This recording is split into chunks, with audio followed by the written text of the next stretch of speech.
মানুষের দৈহিক অবকাঠামো গঠন এটা যেমনি চমৎকার, মানুষের ইন্টেলেকচুয়াল কাঠামো এটা চমৎকার, মানুষের আচরণগত যে বিহেভিয়ারাল ট্রেটস ক্যারেক্টারিস্টিক্স এটাও চমৎকার। প্রত্যেক দিক থেকে আল্লাহ তাআলা নান্দনিকভাবে মানুষকে তিনি তৈরি করেছেন। আমরা যদি দেহের কথা বলি, হিউম্যান অ্যানাটমি নিয়ে যাদের ধারণা আছে, আপনি শুনলে অবাক হবেন এত জটিলভাবে আমাদের দেহটা ফাংশন করে। ঠিক যেই মুহূর্তে আমি কথা বলতেছি আমার ব্রেইন সচল, আমার নার্ভ সিস্টেম সচল, হেয়ারিং সিস্টেম, স্মেলিং সিস্টেম, আমার এই যে হার্ট সচল, সিস্টোলিক ডায়াস্টোলিক অলিন্দ নিলয় হচ্ছে, আমার লাং কাজ করতেছে, কিডনি ইজ ওয়ার্কিং পারফেক্টলি, সব কিছু কাজ করতেছে। এত সূক্ষ্মভাবে আমাদের দেহটা কাজ করে, এটাকে ইংরেজিতে বলে মরফোলজি, আকৃতি সংক্রান্ত যে বিদ্যা। এটা নিয়ে যদি আপনি দেখেন যে মানুষের হাত কিভাবে কাজ করে, মানুষের পা কিভাবে কাজ করে, মানুষের হিউম্যান ব্রেইন কিভাবে কাজ করে, আপনি অবাক হবেন।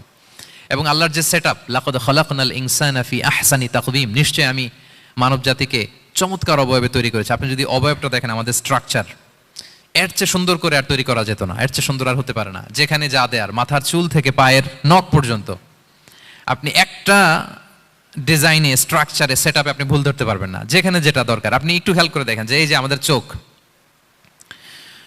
চিকিৎসা বিজ্ঞান বলতেছে যে মানুষ 10 মিলিয়নেরও বেশি রং শনাক্ত করতে পারে। Human eyes can identify more than 10 million colours. 10 মিলিয়নেরও বেশি রং আমরা আমাদের চোখ দিয়ে শনাক্ত করতে পারি। সুবহানাল্লাহ, সুবহানাল্লাহ বিহামদি। এই চোখ এখানে না থাকে, এটা যদি জাস্ট 2 ইঞ্চি উপরে এখানে হইতো, এইটা যদি কপালে যদি আমাদের চোখ হইতো, কি অবস্থা হইতো বলেন তো? সিজদা দিতে পারতেন আল্লাহকে? বলেন, দিতে পারতেন? আচ্ছা, আমরা কিছু খাওয়ার সময় আমরা কি করি? ওইটা ভালো আছে কিনা, পচে গেল কিনা, স্মেলটা আগে দেখি, তারপরে খাই। দেখেন কত চমৎকার সেট আপ। একটু খেয়াল করেন, এই নাকের সেট আপ যদি এইখানে না থাকে, আমাদের নাক যদি পেছনে থাকতো, খাওয়ার সময় খাবারটা বাসি কিনা, ভালো আছে কিনা কি করতেন? লাকাদ খালাকনাল ইনসানা ফি আহসানি তাকওয়িম। আচ্ছা দেখেন, এই যে আমরা কান দিয়ে শুনি, এই যে কান পেঁচানো, মনে করেন না যে এমনি এমনি পেঁচানো, এই পেঁচানো, এটাই পথ না থাকলে আমরা শুনতেই পেতাম না। এটা এমনভাবে সেট আপ করা, এটাই ইথারে ভাষা তরঙ্গকে এয়ার ড্রামের ভেতরে সুন্দরভাবে ইনপুট করে, নাহলে আমরা শুনতে পেতাম না। আপনার এই কান কেটে ফেলে দিলে আপনি শুনতে পারবেন না। এটা এইভাবেই যেতে হবে, সুরঙ্গটা এইভাবে তৈরি হইতে হবে। আচ্ছা দেখেন, আপনার কান, এই কান যদি এইখানে না থেকে আপনার ডান বগলের নিচে হইতো, বাম কান যদি বাম বগলের নিচে হইতো, তাহলে কি হইতো বলেন? আজকে আমার ওয়াজ কিভাবে শুনতেন বলেন দেখি? কিভাবে শুনতেন? বুদ্ধি আছে বলে যে হুজুর এইভাবে শুনতাম। সুবহানাল্লাহ, সুবহানাল্লাহ, লাকাদ খালাকনাল ইনসানা ফি আহসানি তাকওয়িম। আমি মানুষকে সবচেয়ে সুন্দর সর্বোত্তম গঠনে তৈরি করেছি। দেখেন, কান দুটো এখানে থাকলে কথা শুনতে হইলে হাত উঁচু করে রাখা লাগতো। আল্লাহ, আপনি একটা একটা অঙ্গ দেখেন, ঠিক যেখানে যেটা যেভাবে সেট করা দরকার, আল্লাহ তাআলা দয়া করে অনুগ্রহ করে ঠিক সেভাবে তিনি সেট করেছেন। আমাদের চেহারার মধ্যে দেখেন, এক একজনের এক এক রং। ওয়াখতিলাফু আলসিনাতিকুম ওয়া আলওয়ানিকুম ইন্না ফি যালিকা লাআয়াতুন লিল আলিমিন। আল্লাহ বলেন, তোমাদের ভাষার ভিন্নতা দিয়েছি, তোমাদের গায়ের রঙের ভিন্নতা, একজনের চেহারার সাথে আরেকজনের মিল নাই, একজনের ফিঙ্গারপ্রিন্টের সাথে। আয়াহসাবুল ইনসানু আল্লান নাজমাআ ইযামা বালা কাদিরিনা আলা আন নুসাউইয়া বানানা। মানুষ ভেবেছে সে মারা গেলে তাকে আমি তার অস্থি মজ্জা, হাড়, গোশত, চামড়া জোড়া লাগাতে পারবো না। আরে তার আঙ্গুলির অগ্রভাগ পর্যন্ত আমি সুবিন্যস্ত করে আমার কাছে রেখে দিয়েছি, ফিঙ্গারপ্রিন্ট। আমাদের ফিঙ্গারপ্রিন্টগুলো আল্লাহর কাছে সংরক্ষিত, একজনের ফিঙ্গারপ্রিন্টের সাথে আরেকজনেরটা মিলে না। এই যে আমার 10 আঙ্গুলে 10টা ফিঙ্গারপ্রিন্ট, পায়েরগুলো হচ্ছে ফুটপ্রিন্ট, একটার সাথে আরেকটা মিলে। আমার এটার সাথে এটা মিলবে বলেন? আমার সাথে আপনারটা মিলবে? বর্তমানে পৃথিবীতে কত কোটি মানুষের বসবাস বলেন? এই যত মানুষ পৃথিবীতে আছে, একজনের আঙ্গুলের ছাপের সাথে, এই যে বায়োমেট্রিক্যাল অথেন্টিকেশন যে আমরা করি, একজনের ফিঙ্গারপ্রিন্টের সাথে আরেকজনের ফিঙ্গারপ্রিন্টের মিল নাই। একজনের ফুটপ্রিন্টের সাথে ফুটপ্রিন্ট মিল, ইভেন একজনের আই প্রিন্টের সাথে। আমাকে একজন ওনার হসপিটালে নিয়ে গেল ঢাকায়, তো উনি ওনার দরজা খুলতেছে আই প্রিন্ট দিয়ে, মানে উনি না গেলে খুলে না। উনি আর ওনার খুব কাছের স্টাফ, এটা গুরুত্বপূর্ণ একটা অফিস, তো উনি চোখ দিল, আই প্রিন্ট নিল, এরপরে দরজা খুলে যাচ্ছে। দেখেন, একজনের আই প্রিন্টের সাথে আরেকটা আই প্রিন্ট মেলে না। সুবহানাল্লাহ। হুয়াল্লাযী ইউসাউয়িরুকুম ফিল আরহামি কাইফা ইয়াশা। মায়ের পেটে থাকতেই আল্লাহ তাআলা এগুলো ডিজাইন করে দিয়েছেন, আমি কেমন হব, আমার বৈশিষ্ট্য কেমন কেমন হবে। এই যে আমি যে আমার বাবা দাদা 14 পুরুষের ডিএনএ বয়ে বেড়াই, এগুলো সব নিয়ে আমার বৈশিষ্ট্য, আমার কণ্ঠস্বর, আমার ক্যারেক্টারিস্টিক্স, আমার ফিচার কেমন হবে, সব তিনি আল্লাহ তাআলা মায়ের পেটে থাকতেই ডিজাইন করে দিয়েছেন। সুবহানাল্লাহ। আল্লাহ বলছেন, লাকাদ খালাকনাল ইনসানা ফি আহসানি তাকওয়িম। প্রিয় ভাইরা, কসম করার পরে আল্লাহ যে কথাটা বলেন, এটা অনেক গুরুত্বপূর্ণ, খুবই গুরুত্বপূর্ণ বার্তা। আল্লাহ চারটা কসম করে, তিনটা নবীর জন্মস্থানের শপথ করে তিনি বললেন, লাকাদ খালাকনাল ইনসানা ফি আহসানি তাকওয়িম। নিশ্চয় আমি অত্যন্ত চমৎকার আকৃতিতে মানুষকে তৈরি করেছি। মানুষের গঠন এরকম, মাথা থেকে পা পর্যন্ত। আমি তো দু একটার কথা বললাম, চোখ, নাক, কান, আপনি একটা একটা করে যদি ধরেন, আমাদের হেয়ারিং সিস্টেম কিভাবে কাজ করে, হেয়ারিং নার্ভ কিভাবে কাজ করে, আমাদের সেন্সেশন কিভাবে কাজ করে, আমাদের ব্রেন কিভাবে কাজ করে। আমাদের এক একজনের ব্রেন 1.5 কেজি ওজন, 3 পাউন্ডের মতো একটা সুস্থ মানুষের অ্যাভারেজ ব্রেনের ওজন। এই ব্রেনের মেমোরি হচ্ছে 2.5 মিলিয়ন গিগাবাইট। আপনার মোবাইলে স্পেস কত বলেন, মেমোরি কত? হ্যাঁ, 512 জিবি। আর আমার আর আপনার ব্রেইনের যে মেমোরি, এই মেমোরি হচ্ছে 2.5 মিলিয়ন গিগাবাইটস। আল্লাহ, এই যে প্রতি মুহূর্তে আমাদের নিউরন কানেক্টিভিটি হচ্ছে, ব্রেনের স্নায়ুগুলোর যত কানেক্টিভিটি হয়, যত আমরা চিন্তা করে ব্রেনকে খাটাই, নতুন নতুন জিনিস আমরা তৈরি করতে পারি। এবং এমনভাবে আল্লাহ তাআলা এমন সফিস্টিকেটেড ব্রেইন আল্লাহ মানুষকে দিয়েছে, মানুষ পারে না এমন কিছু নাই। মানুষ যা কল্পনা করতে পারে, মানুষ তা করে দেখাতে পারে। এজন্য আমাদের কল্পনার জানালাটাকে বড় করতে হবে। আই রিপিট, মানুষ যা কল্পনা করতে পারে, ইমাজিন করতে পারে, সেটা মানুষ করে দেখাতে পারে। ওই ক্যাপাসিটি দিয়ে আল্লাহ তাআলা মানুষকে তৈরি করেছেন। সুবহানাল্লাহ, সুবহানাল্লাহ। লাকাদ খালাকনাল ইনসানা ফি আহসানি তাকওয়িম। এই ব্রেনকে খাটিয়ে মানুষের কত ইনভেনশন, কত ডিসকভারি, মানুষ সভ্যতার পর সভ্যতা বিনির্মাণ করেছে। চোখ ধাঁধানো মানুষের আবিষ্কার, তাক লাগিয়ে দিয়েছে গোটা বিশ্বে একটার পর একটা করে।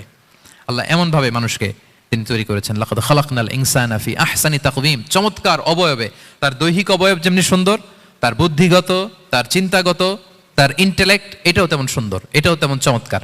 পৃথিবীর কোনো প্রাণীকে আল্লাহ তাআলা এরকম হিউম্যান ব্রেনের মতো এরকম সফিস্টিকেটেড ব্রেন দিয়ে, ইন্টেলেক্ট দিয়ে তৈরি করেনি। এজন্য সব প্রাণী থেকে মানুষ আলাদা।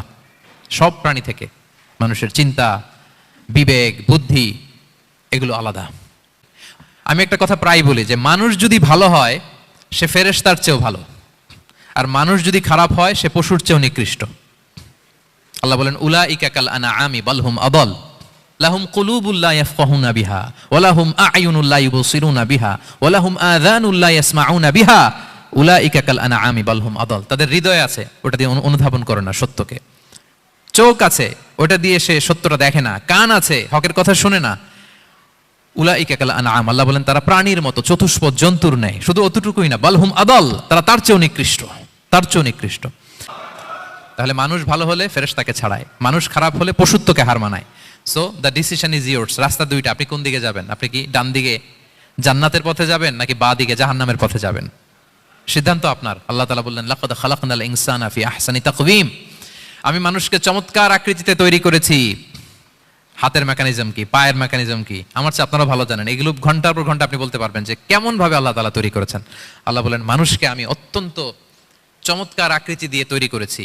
তার সৃষ্টিগত কাঠামো, তার বুদ্ধিবৃত্তিক কাঠামো, তার চিন্তাগত কাঠামো, তার আচরণগত কাঠামো, তার নৈতিকতায় তাকে এমন উচ্চ মর্যাদার আসন আমি দিয়েছি, এটা যদি সে অ্যাচিভ করে, বিলং করে, তাহলে তার চেয়ে শ্রেষ্ঠ কেউ আর হতে পারে। কিন্তু আল্লাহর দেয়া এই ক্যাপাসিটিগুলো, এই নেয়ামাগুলো যদি সে অ্যাকসেপ্ট না করে, সে যদি পশুত্বের পথে হাঁটে, সে যদি শয়তানের দেখানো পথে হাঁটে, তাহলে সে এত নিচে যাবে, অন্য কেউ আর এত নিচে যেতে পারে না। মানুষ যত নিচে যেতে পারে, ফেরেশতারাও অত নিচে যেতে পারবে না, জিন জাতিও পারবে না, কোনো প্রাণীর পক্ষে যাওয়া সম্ভব না।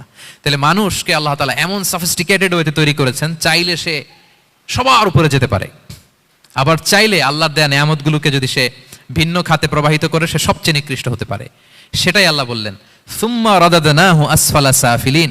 এরপরে তাকে আমি হীন থেকে হীনতর করেছি, নিচ থেকে আরো নিচে নিয়েছি।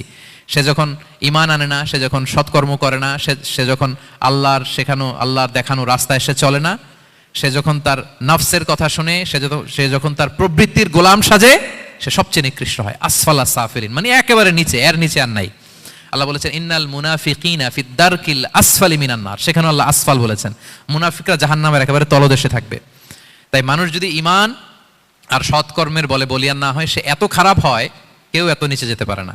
বলেন, মানুষ যত নিচে যেতে পারে, জিন তত নিচে যেতে পারবে? ফেরেশতারা পারবে না। আর মানুষ যত উপরে যেতে পারে, ফেরেশতারা এত উপরে যেতে পারবে না। সো দুইটারই সুযোগ আপনার আছে।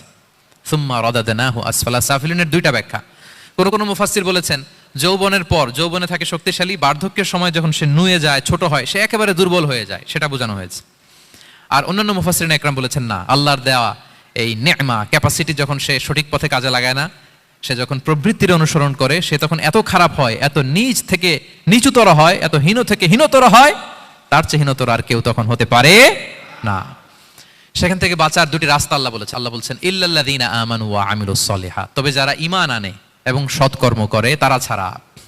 তারা ওই নিচু থেকে নিচুতর নয়, তারা শ্রেষ্ঠতর। ঈমান এবং সৎকর্ম, ঈমান এবং আমলে সালেহাত। কোরআনের অনেক জায়গায় আপনি আয়াতটা পাবেন, ইন্নাল্লাযীনা আমানু ওয়া আমিলুস সলিহাতি কানাত লাহুম জান্নাতুল ফিরদাউসি নুজুলা। নিশ্চয়ই যারা ঈমান এনেছে, সৎকর্ম করেছে, তাদের জন্য আমি জান্নাতে ফেরদাউস রেখে দিয়েছি। তা আল্লাহ বলেন তারা নিকৃষ্ট হবে না যারা ঈমান এনেছে, সৎকর্ম করেছে। যারা কি এনেছে? ঈমান। আর কি করেছে? সৎকর্ম করেছে। ইল্লাল্লাযীনা আমানু, যারা ঈমান এনেছে, সৎকর্ম করেছে, ফালাহুম আজরুন গায়রু মামনুন, তাদের জন্য রয়েছে অফুরন্ত পুরস্কার, মানে জান্নাত। তাদের জন্য কি? ওই জান্নাতে যেতে আমরা চাই কি চাই না বলেন? রাস্তা কয়টা? এটা চলে গেছে ডান দিকে, এটার গন্তব্য হচ্ছে ডেস্টিনেশন জান্নাতুল ফেরদাউস। আর এটা শয়তানের পথ, এটা আপনার প্রবৃত্তির দেখানো পথ, এটা চলে গিয়েছে জাহান্নামে। So now the decision is years. আপনার ডিসিশন, কোন দিকে যাবেন, ডানে না বায়ে? জান্নাতে না জাহান্নামে? জান্নাতে যেতে চাই আমরা। ফালাহুম আজরুন গায়রু মামনুন, তাদের জন্য আছে অফুরন্ত নেয়ামত, অফুরন্ত পুরস্কার। আমরা যেন সেই পুরস্কার লাভে ধন্য হতে পারি, আমরা সবাই বলি আমিন।